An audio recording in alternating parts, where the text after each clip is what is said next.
tidak bersama dengan lingkungan dari tempat tidur. Kami percaya kami berkuasa-Mu untuk bekerja di hati, di jiwa, di roh kami untuk umat-umat yang hadir pada sore ini. Tanpa terkecuali Tuhan berkati kami. Di dalam nama Tuhan kami Yesus Kristus, kami berdoa dan mengucap syukur kepada Tuhan. Haleluya. Amin. Amin. Terima kasih. Terima kasih dan berkat. Amin. Bapak Ibu, selamat sore kepada kita pada sore hari ini. Tuhan Tuhan diberkati oleh Tuhan. Ya, salam hormat dari Bapak Ibu Tunggal Sidang. Mereka tidak bisa hadir pada sore hari ini karena Ibu Tunggala akan menemani Shalom untuk melanjutkan studinya di Paris. Jadi sore ini akan berangkat pesawat mereka. Ya, tadi kita sudah mendoakan di Cengkareng. Ya, kami masih sempat tadi pelayanan di Cengkareng, Bapak Ibu yang dikasihi Tuhan. Baik, terima kasih buat Tuhan, terima kasih buat kebaikan Tuhan, terima kasih buat nafas kehidupan yang Tuhan masih berikan kepada kita. Amin. 80 tahun ini Tuhan menyertai bangsa Indonesia. Ada yang sudah beberapa puluh tahun di tempat ini, Bapak Ibu? Belum. Orang ini berapa lama? 7 tahun lagi. Belum ada ya? Yang akan itu ya? Ya, belum ada. Tapi sudah melihat peperangan zaman dulu ya? Masih merasakan atau udah dulu? Masih? Ya, jadi kita bersyukur ya Bapak Ibu. Kita tidak menikmati. Kita mungkin tidak melihat peperangan pada zaman dulu, di mana masih pakai bambu runcing. Tapi yang mau kita lihat pada hari ini adalah peperangan apa yang mau kita lihat. Peperangan apa yang terjadi di zaman sekarang ini. Mungkin kita pakai bambu runcing lagi, ya sudah ada nuklir, ya segala yang menyerang kita, yang meningkat kita. Nah, hari ini kita mencoba Bapak Ibu yang dikasih oleh Tuhan, kita bisa berbagi hal-hal yang akan memberkati kita pada sore hari ini. Kita mau baca dulu di Tuhan dari kita Mazmur 8 ayat 3 kelihatan Bapak Ibu yang dikasih oleh Tuhan. Kelihatannya.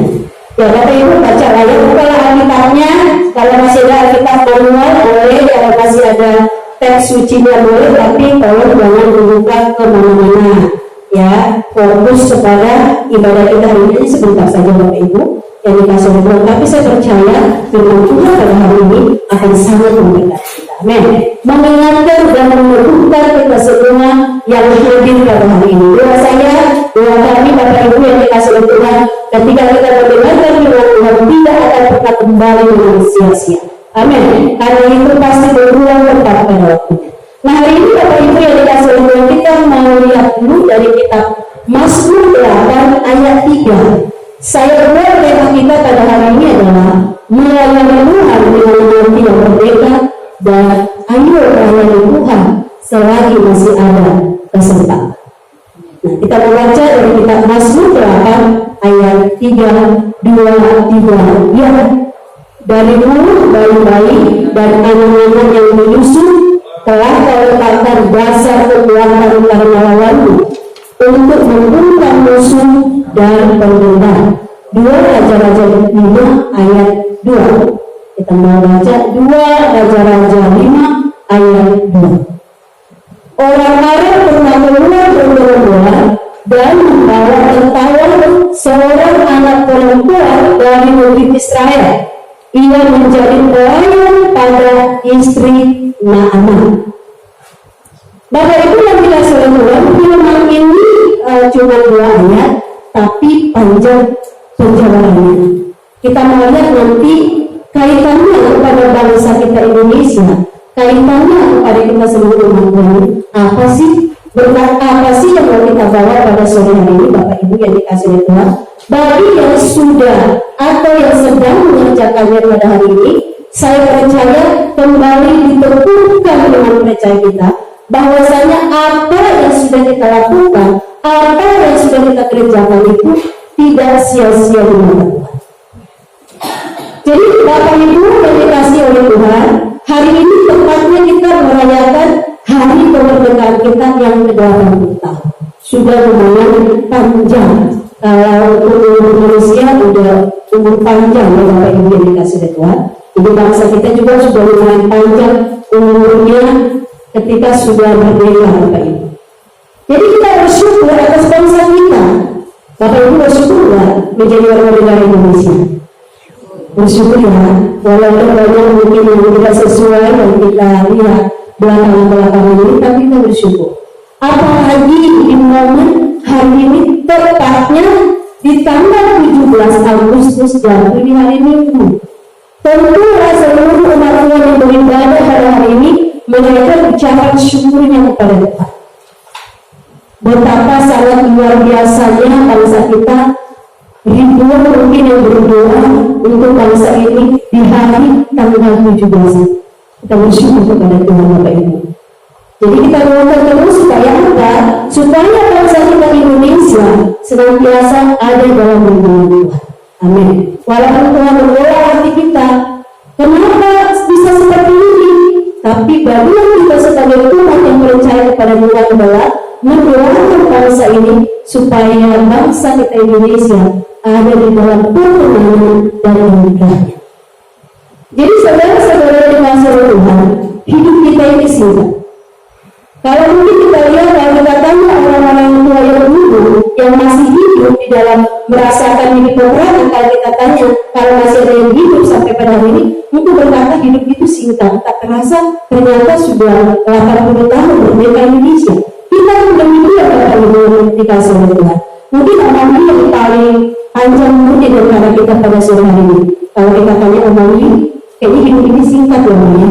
Tiba-tiba bersampai hari di saat yang sekarang ini. Kalau bisa diulang, tapi nggak bisa Bapak. Saya pun demikian, kalau bisa diulang waktu gitu.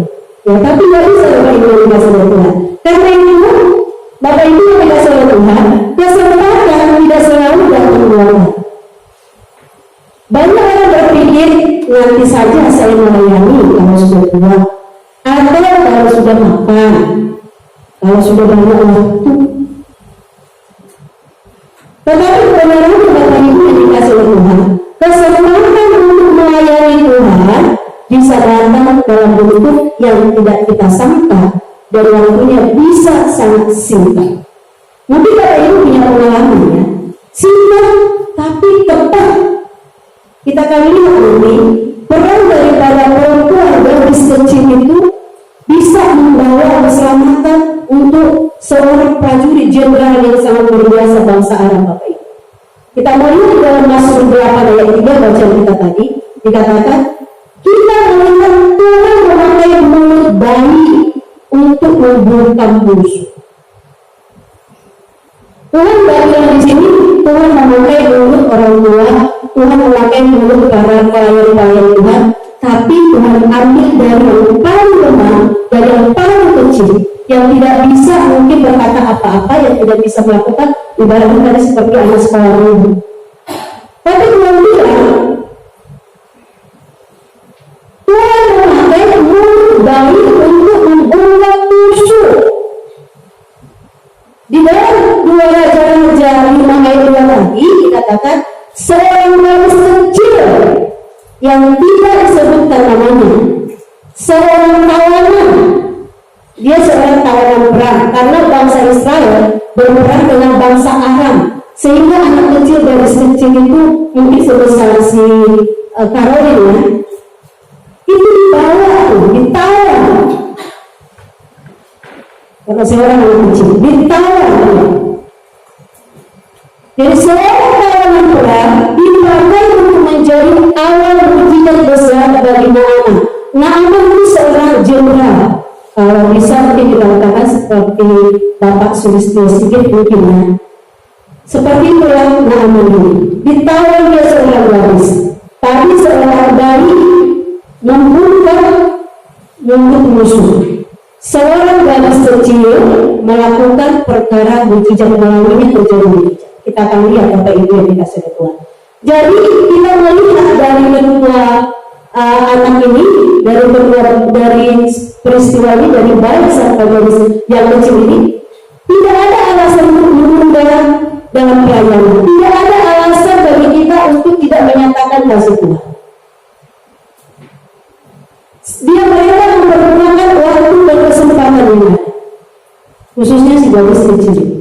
Jadi tidak ada alasan nantilah aku melakukannya, nantilah. Kita melihat apa sih yang dilakukan oleh si gadis kecil dan si bayi yang membungkam musuh tersebut. Kita melihat beberapa poin melalui daripada firman Tuhan bacaan kita ini. Yang pertama adalah Tuhan bisa memakai siapa saja. Kita semua yang ada di dalam ruangan ini kelihatan kayak kecil. Di dalam ruangan ini Bapak Ibu yang dikasih Tuhan, siapa pun kita Tuhan bisa memakai. Aku kan nggak sekolah kita, aku kan bukan pendeta, aku ini nggak tahu banyak mengenai firman Tuhan. Tuhan nggak minta itu Bapak Ibu. Karena dikatakan Tuhan bisa memakai siapa saja. Dari mulut bayi-bayi dan anak-anak yang menyusu. Anak yang menyusu itu biasanya belum lancar bicara. Ya, belum lancar bicara pastinya. Kalau dia udah lancar bicara, tentunya sudah disapi ya, ibu-ibu ya. Jadi ini dikatakan anak-anak yang menyusu berarti belum lancar berbicara, tapi bisa membungkam musuh. Jadi kita lihat Bapak Ibu yang dikasih oleh Tuhan dari peristiwa ini adalah Tuhan tidak menunggu kita menjadi hebat untuk dipakai. Tunggu hebat dulu, tunggu saya punya status dulu, tunggu jabatan saya tinggi dulu, baru Tuhan akan pakai saya. Tidak, ini dari mulut baik-baik.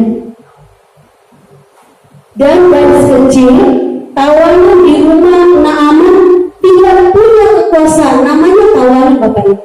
Apalagi di seorang anak kecil, bisa aja dia dipukul atau dibully atau dimasukkan ke penjara. Bapak Ibu yang dikasih oleh Tuhan, dia tidak punya kuasa karena dia anak kecil. Namanya anak kecil, tiba di rumah seorang pejabat, tawanan dia tentu akan takut. Tetapi dia punya iman dan hati yang baik.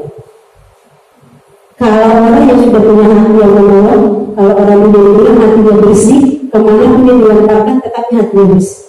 Orang bilang emas, brilian paling sekalipun, kalau kita ambil dia akan tetap menjadi emas.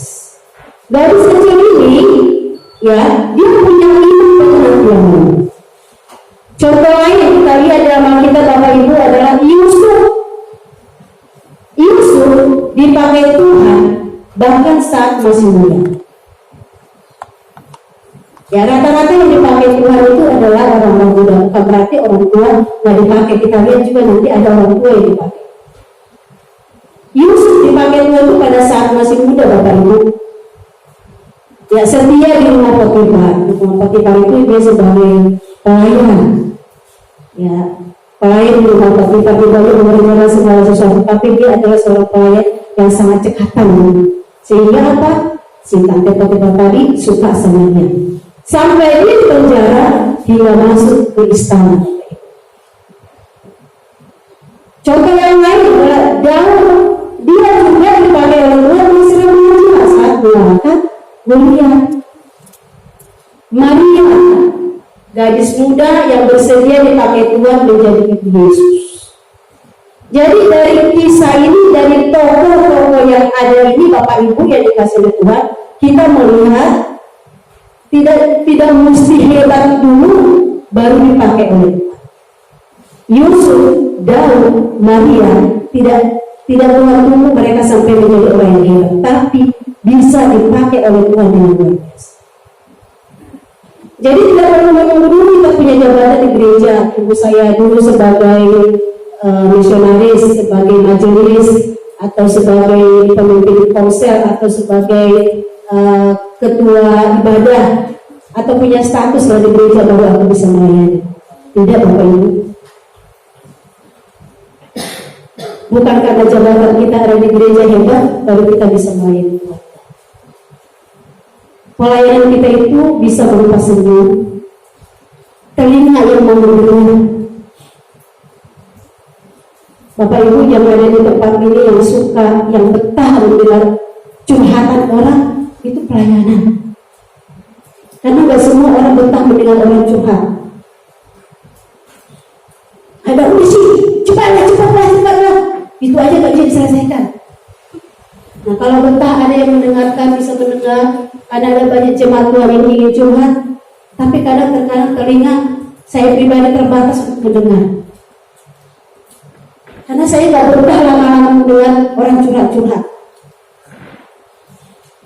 Kalau ada Bapak Ibu, nanti boleh menghubungi kami.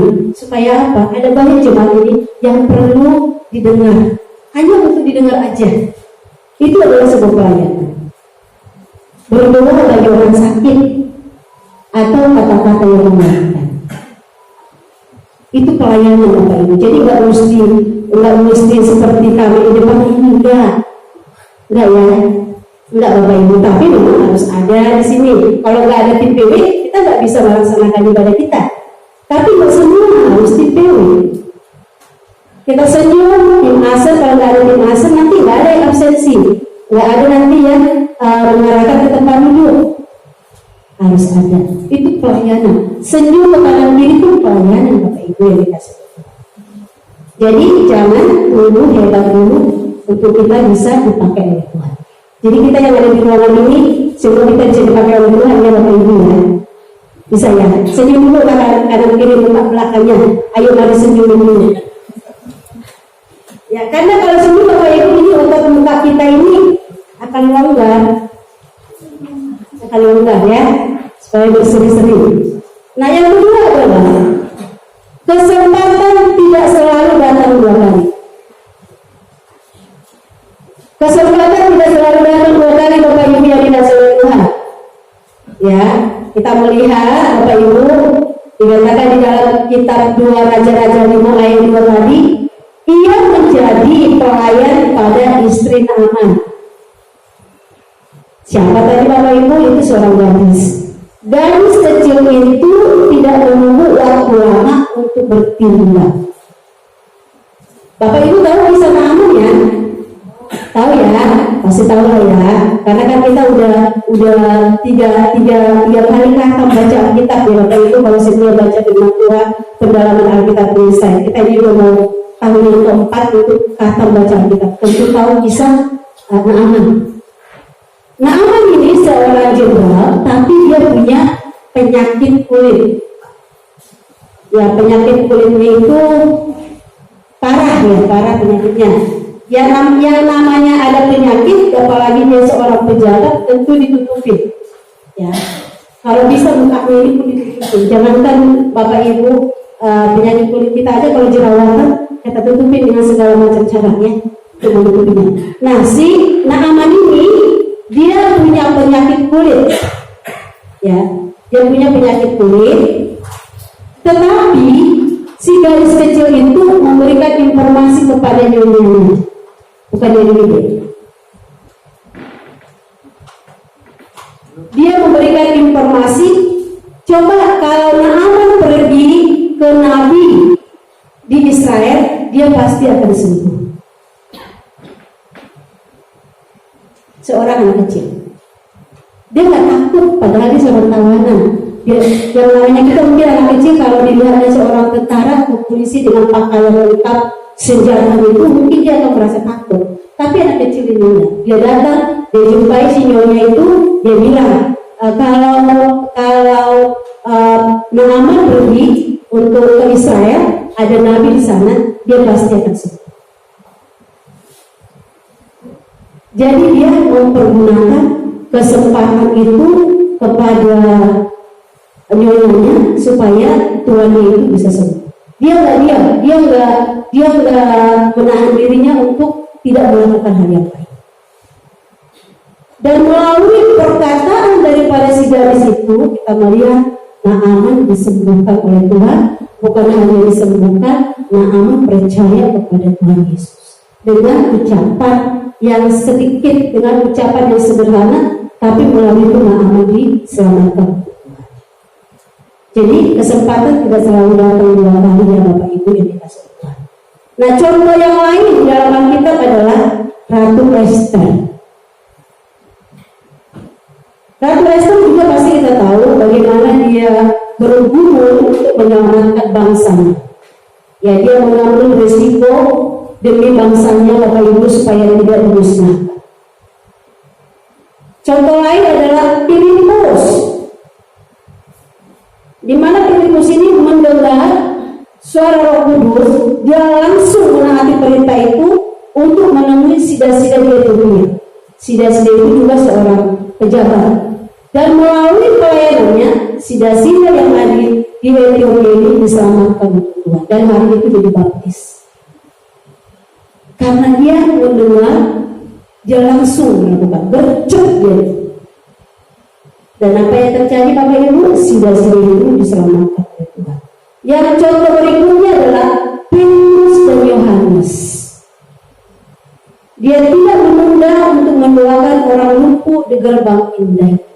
Waktu mereka mulai menginjil, berjalan, dia melihat ada orang lumpuh di gerbang indah itu, dia mendoakannya dan terjadi mujizat, dia bisa berjalan. Dia tidak menunda waktu Bapak Ibu. Dia tidak meluangkan kesempatan yang ada itu. Jadi Bapak Ibu yang dikasih oleh Tuhan, dari kisah daripada hamba-hamba Tuhan ini, dari Esther, Filipus, Petrus dan Yohanes ini, kita melihat ketika Tuhan menggerakkan hati kita untuk menolong, mendoakan atau bersaksi, lakukan saat itu. Mungkin kita punya pengalaman Bapak Ibu, ketika kita mungkin berdoa atau kita sedang berjalan, kita melihat ada orang kayak itu, orang perlu ditolong, lakukan dengan segera. Itulah yang dilakukan oleh tokoh-tokoh dalam Alkitab ini, Esther, Filipus, Petrus dan Yohanes.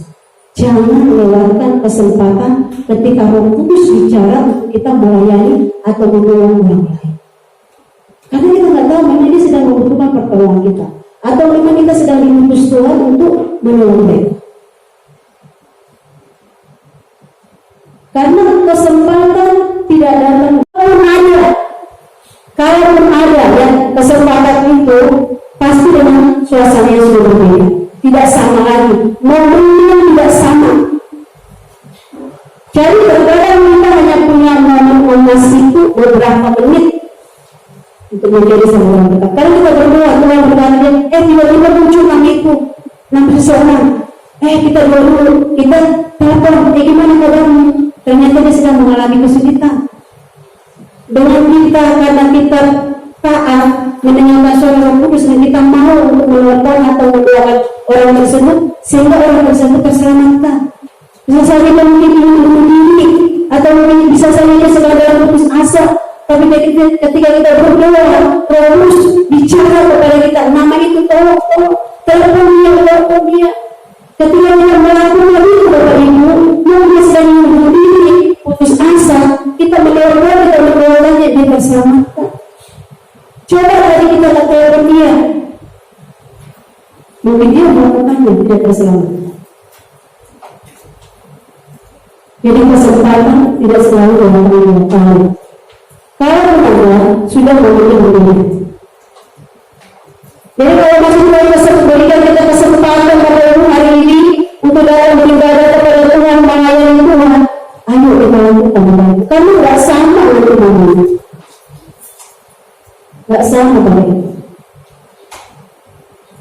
Jangan kita lewatkan kesempatan yang Tuhan berikan kepada kita. Sama seperti bangsa kita Indonesia yang dikasih Tuhan. Kalau sebenarnya ditunda-tunda hari kemerdekaan kita itu, belum tentu jatuhnya itu hari kemerdekaan itu di tanggal 17 Agustus. Kita melihat sekilas latar belakang dari sejarah singkat kemerdekaan. Ya, sejarah singkat latar belakang daripada kemerdekaan Indonesia yang jatuhnya di tanggal 17 Agustus tahun 1945 adalah di mana ketika Jepang menduduki Indonesia sejak tahun 1942 menggantikan Belanda. Dan di tanggal 6 dan 9 Agustus tahun 1945 bom atom dijatuhkan di Hiroshima dan Nagasaki sehingga Jepang kalah. Dan di tanggal 15 Agustus tahun 1945 Jepang resmi menyerah kepada sekutu. Jadi kekuasaan ketika Jepang itu di tanggal 15 itu mereka menyerah kepada sekutu dan kekuasaan di Indonesia kosong. Dan ada kampung kepemimpinan yang menguasai bangsa itu. Dan momen itulah yang dipergunakan oleh para tokoh-tokoh dan para pemuda. Tanggal 15 berarti cuma satu hari ke tanggal 17 sampai itu. Cuma satu hari mereka yang harus mempergunakan momen itu untuk membuat bangsa kita Indonesia menjadi suatu negara yang berbeda. Dan tanggal 15 Agustus Soekarno-Hatta diculik dibawa ke Rengas Dengklok agar tidak terpengaruh oleh situasi Jepang. Dan malamnya naskah proklamasi dirumuskan di Rumah Laksamana Maeda yang ditandatangani oleh Soekarno-Hatta atas nama bangsa Indonesia. Yang tepatnya tanggal 17 Agustus 1945 jam 10 Soekarno membacakan proklamasi di Jalan Pegangsaan Timur nomor 5 Jakarta, sekarang menjadi Jalan Proklamasi yang mungkin nanti akan berubah menjadi di Jalan Pegangsaan Timur. Jadi Bapak Ibu ketika saya bilang kalau kesempatan itu tidak dilakukan oleh para tokoh dan tokoh pada waktu itu, Indonesia tidak merdeka di tanggal 17 Agustus itu. Hanya satu hari. Karena dari tanggal 12 sampai 16 itu tanpa kekuasaan di Indonesia kosong. Karena Jepang menyerang kepada sekutu. Jadi momen itu dipergunakan Bapak Ibu. Tidak ditunda-tunda oleh para tokoh-tokoh dan para tokoh. Dan sejak itulah Bapak Ibu dan dikasih Tuhan, bangsa Indonesia berdiri sebagai negara yang merdeka dan berdaulat. Coba kita bayangkan kalau kesempatan itu tidak dilakukan, apa yang terjadi dengan bangsa kita? Tentu tidak tanggal 17 mungkin Indonesia kita mungkin bisa jadi bertambah, mungkin juga dari tahun 1945. Tapi karena ada momen yang tidak dilewatkan oleh para tokoh-tokoh dan para pemuda-pemuda pada waktu itu, dalam jangka cuma satu hari diputuskan Bapak Ibu proklamasi itu. Makanya proklamasi itu dan tempo dan sesingkat-singkatnya. Bayangkan dalam cuma satu hari, satu malam, ya Bapak Ibu Indonesia merdeka karena tidak ada lagi kampung kekuasaan di proklamasi. Makanya dikatakan di dalam proklamasi ini di sini. Masih ingat kan Bapak Ibu ya?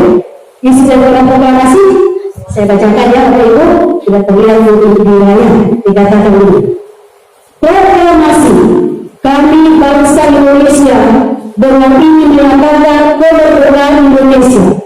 Hal-hal yang mengenai penggunaan kekuasaan dan lain-lain diselenggarakan dengan cara seksama dan dalam tempo yang sesingkat-singkatnya. Jakarta, 17 Agustus 1945. Soekarno-Hatta. Singkat padat jelas. Karena memang dibentuk dalam waktu yang sesingkat-singkatnya, dalam waktu kesempatan yang ada. Jadi kita bersyukur ya, kesempatan tidak selalu datang dua kali. Jadi kalau ada kesempatan, lakukan. Ada kesempatan melayani Tuhan, ayo lakukan. Apa yang bisa kita lakukan untuk Tuhan? Jangan tunda-tunda Bapak Ibu, jangan ditunda-tunda, karena memang itu adalah momen yang Tuhan berikan kepada kita. Baik atau tidak baik di dalam kita, kalau Tuhan sudah menyatakan di dalam doa kita untuk melayani Tuhan, menolong orang lain atau apapun yang Tuhan berikan kepada kita, lakukan. Karena apa? Ketika nanti kita abaikan, mungkin itu akan datang, tapi suasananya sudah berbeda. Mungkin orang itu tidak lagi membutuhkan apa yang kita akan berikan, apa yang kita tahu. Jadi kalau masih ada kesempatan Bapak Ibu, ini kasih oleh Tuhan untuk melayani Tuhan. Yuk kita sama-sama melayani Tuhan. Kita bersyukur untuk Tuhan. Amin. Dan yang berikutnya yang ketiga adalah melayani Tuhan adalah kehormatan, bukan beban Bapak Ibu yang dikasih oleh Tuhan. Melayani Tuhan adalah kehormatan, bukan beban. Kenapa saya katakan? Berulang kali saya dengar itu Pak. Kesempatan apa? Melayani Tuhan itu bukan beban, tapi kehormatan. Tapi buktinya kita akan melihat Bapak Ibu. Supaya apa? Supaya pada sore hari ini kita diteguhkan oleh Tuhan. Kita yang sudah melayani dalam pekerjaan Tuhan, kembali kita diteguhkan. Bagi yang sudah mengalami, merasakan ingin melayani Tuhan, ayo, ini adalah waktunya Bapak Ibu. Dari bacaan kita yang tadi, dari Mazmur 8 ayat 3 itu, dikatakan untuk membungkam musuh dan pendendam. Garis kecil yang tadi, Bapak Ibu, tawanan itu bisa saja didendam kepada yang menangani dia, kepada daripada Naaman. Bisa saja dia nggak ngomong. Tentu dia tahu ada Nabi Elisa yang hebat yang dipakai Tuhan di bangsanya. Tapi bisa dia nggak ngomong kepada si Naaman itu istrinya. Tapi dia tidak melakukannya Bapak Ibu. Tidak ada rasa dendam di hati daripada garis itu. Tuhan baik ya, dipilihnya anak kecil. Karena dia tahu anak kecil itu nggak gampang sakit hati. Hari ini sakit hati, sebentar lagi itu udah runtuh hatinya. Nggak disimpan di dalam hati. Makanya memang Tuhan berkata, jadilah seperti anak kecil. Bukan kelakuan kita yang seperti anak kecil, bukan tingkah kita yang tengil atau yang cetil, bukan. Tapi sikap, karakternya, hatinya seperti anak kecil. Kalau kita nanti udah tua, kayak anak-anak, kayak bocil, padahal umurnya sekian. Bukan itu Bapak Ibu, bukan. Tapi hatinya. Karena dia nggak dendam Bapak Ibu yang dikasih oleh Tuhan.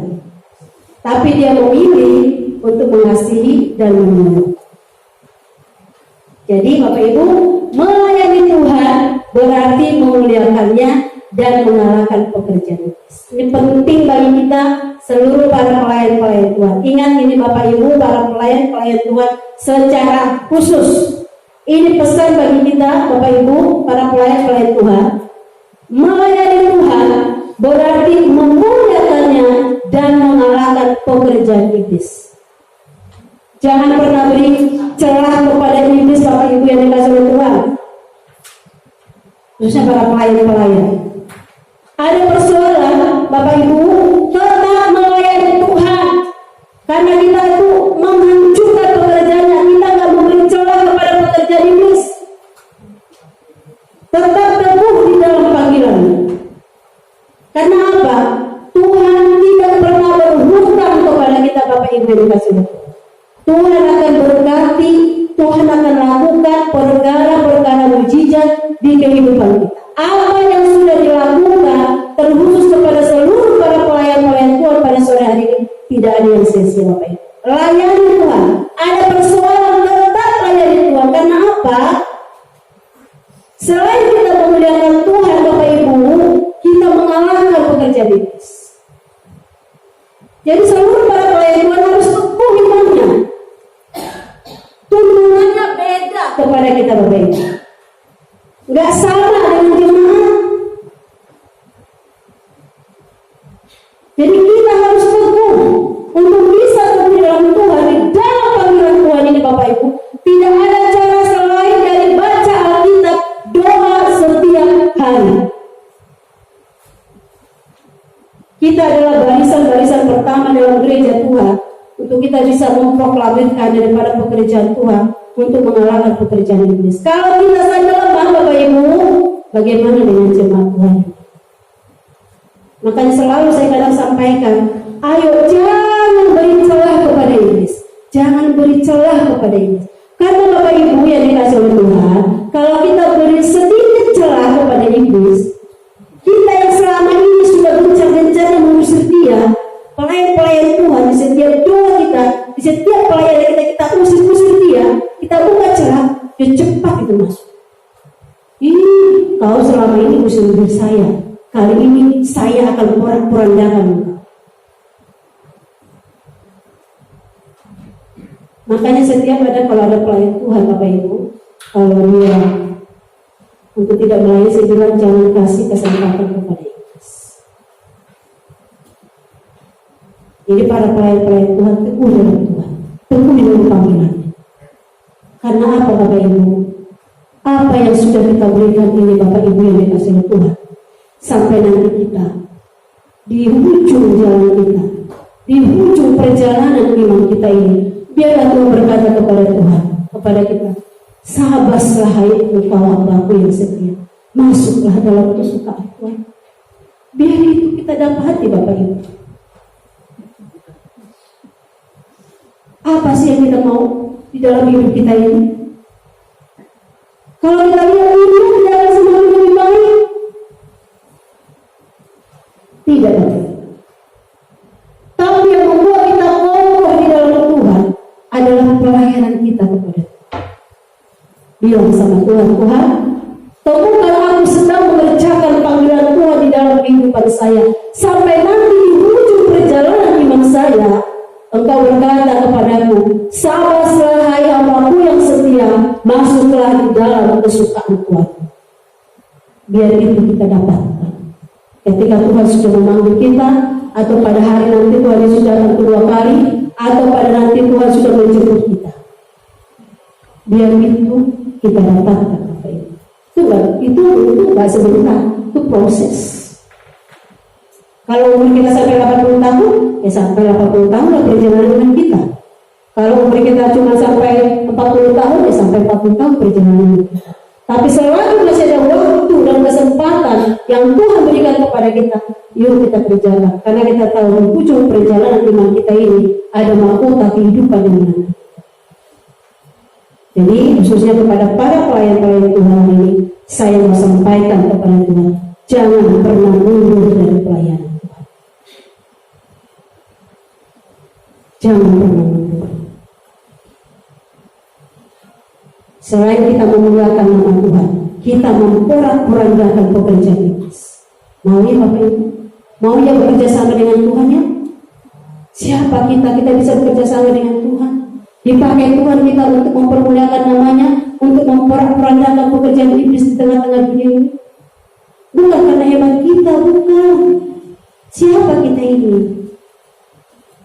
Tapi karena Tuhan, Bapak Ibu. Kita gak kuat kalau bukan karena Tuhan. Karena apa? Belum lagi nanti persoalan yang kita alami kanan kiri, buka belakang atas bawah yang menghimpit kita. Belum lagi pekerjaan yang menghimpit kita. Belum lagi perkara ekonomi yang menghimpit kita. Bisa kita kolaps. Mungkin Bapak Ibu ya sedang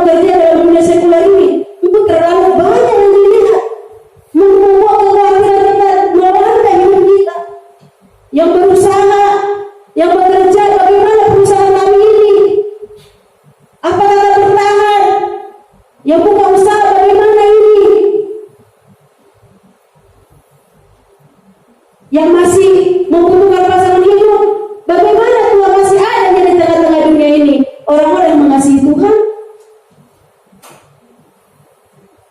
atau sudah semua orang ini, baik laki-laki perempuan, merasa dosa itu gak lagi dosa?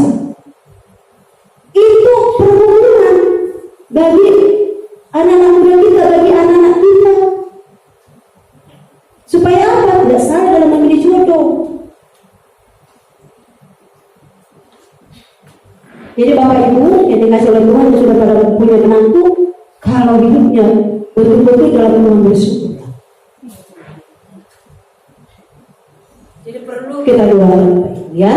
Ini doa dan harapan kami Bapak Ibu gereja Tuhan yang menjadi doa dan pertemuan kami. Saya sampaikan isi hati saya kepada kita semua Tuhan, supaya apa? Supaya kita seluruh para pelayan Tuhan ini khususnya jangan ubah dari pelayanan.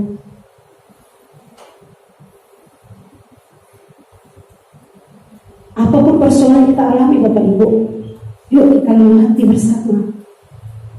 Karena apa? Gak ada jalan lain selain kita harus maju terus. Kalau kita mundur, kita akan menjadi bulan-bulanan setan. Gak ada jalan lain. Kita harus terobos itu. Jadi jangan mundur ya. Jemaat Tuhan setia ya. Tiap minggu ya Bapak Ibu, doa baca firman Tuhan. Karena itu menjadi kekuatan kita.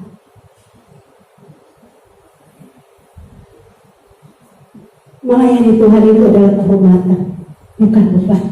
Bukan tidak ada persoalan Bapak Ibu. Bapak Ibu yang di depan ini juga bukan tidak ada persoalan. Banyak persoalan. Tapi Tuhan tolong. Sejauh ini saya berkata kepada Tuhan, Allah Ebenezer.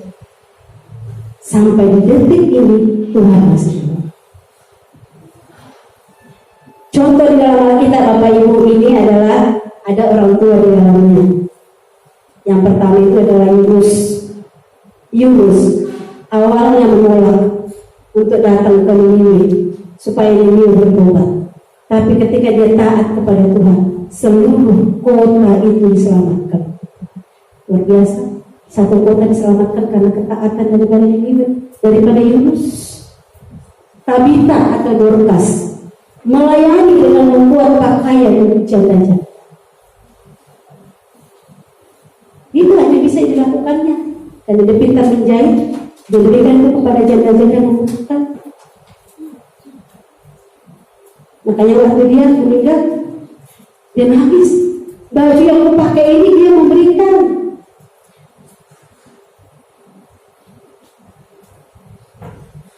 Yang berikutnya adalah anak dengan 5 roti dan 2 ikan. Memberi duitnya dan dipakai Yesus untuk memberi makan 5.000 orang. Dengan 5 roti, 2 ikan bisa makan 5.000 orang. Karena kebaikan dari hati anak kecil. Jadi Bapak Ibu yang dikasih oleh Tuhan, jemaat Tuhan.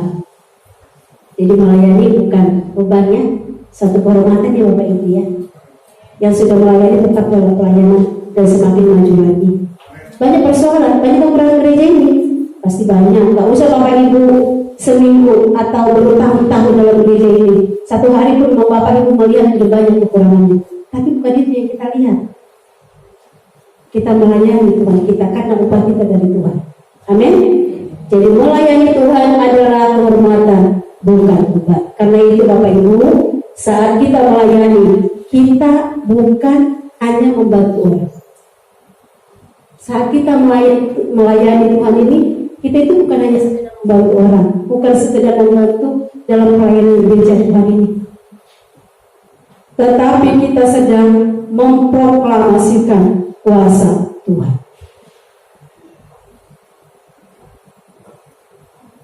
Luar biasa.